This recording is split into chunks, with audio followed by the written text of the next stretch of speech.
Around the World in 80 Days by Jules Verne. Chapter 8, in which Passepartout talks rather more perhaps than is prudent. Fix soon rejoined Passepartout, who was lounging and looking about on the quay, as if he did not feel that he, at least, was obliged to not see anything. "Well, my friend," said the detective, coming up with him, "is your passport valid?" "So it is, monsieur," responded Passepartout. "Thanks, yes, the passport is all right." "Are you looking about you?" "Yes, we travel so fast that I seem to be journeying into a dream. So this is Suez?" "Yes, in Egypt." "Certainly, in Egypt." "And in Africa?" "In Africa." "In Africa," repeated Passepartout. "Just think, monsieur, I had no idea that we should go farther than Paris, and all I saw of Paris was between 20 minutes past 7 and 20 minutes before 9 in the morning, between the northern and the line stations, through the windows of a car and in the driving rain. How I regret not seeing once more Père Lachaise and the circus at Champs-Élysées." "You're in a great hurry, then?" "I am not, but my master is. By the way, I must buy some shoes and shirts. We came away without trunks and only with a carpet bag. I will show you an excellent shop for getting what you want." "Really, monsieur, you are so kind." And they walked off together, Passepartout chatting volubly as they went along. "Above all," said he, "don't let me lose the steamer.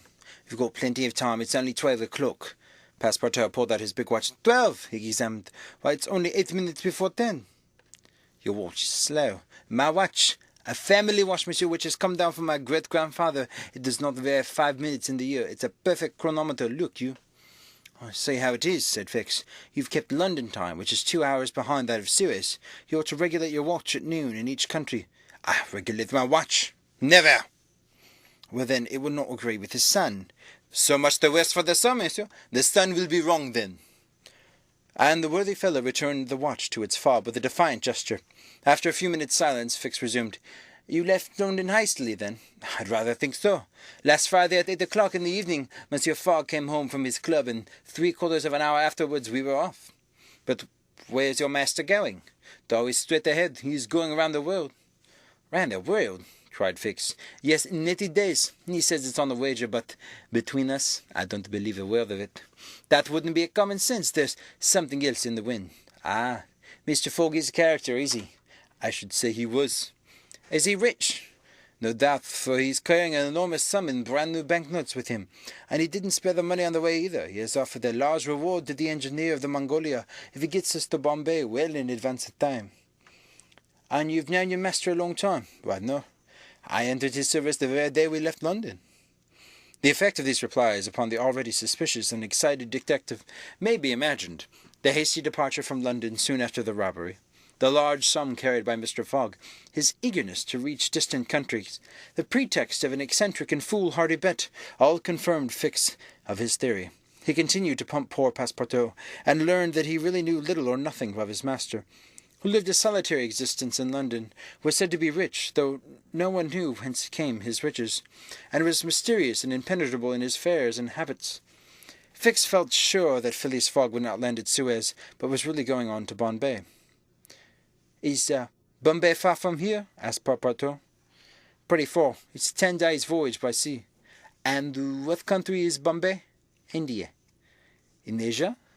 "Certainly." "The deuce! I was going to tell you there's one thing that worries me. My burner."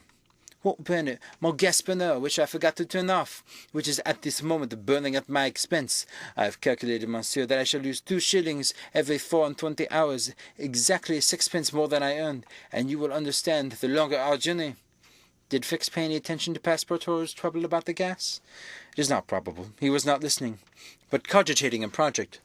Passepartout and he had now reached the shop where Fix left his companion to make purchases. After recommending him not to miss the steamer, and hurried back to the consulate, now that he was fully convinced, Fix had quite recovered his equanimity. "Counsel," said he, "I no longer have any doubt. I've spotted my man. He passes himself as an old stick who's going around the world in 80 days. "He is a sharp fellow," returned the consul, "and counts on returning to London after putting the police of 2 countries off his track."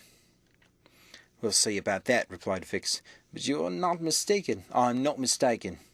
Why was this robber so anxious to prove by the visa that he had passed through Suez? Well, I've no idea, but listen to me. He reported in a few words the most important parts of his conversation with Passepartout. In short, said the consul, appearances are wholly against this man. And what are you going to do? Send a dispatch to London for a warrant of arrest to be dispatched instantly to Bombay, and take passage aboard the Mongolia.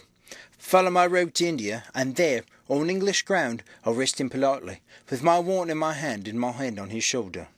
Having uttered these words with a cool, careless air, the detective took leave of the consul, and repaired to the telegraph office, whence he sent the dispatch which we have seen in the London police office. A quarter of an hour later, found Fix, with a small bag in his hand, proceeding on board the Mongolia, and ere many moments longer, the noble steamer rode out at full steam upon the waters of the Red Sea. End of Chapter 8. Read by David Russell. For Lit2Go. Available on the web at fcit.usf.edu.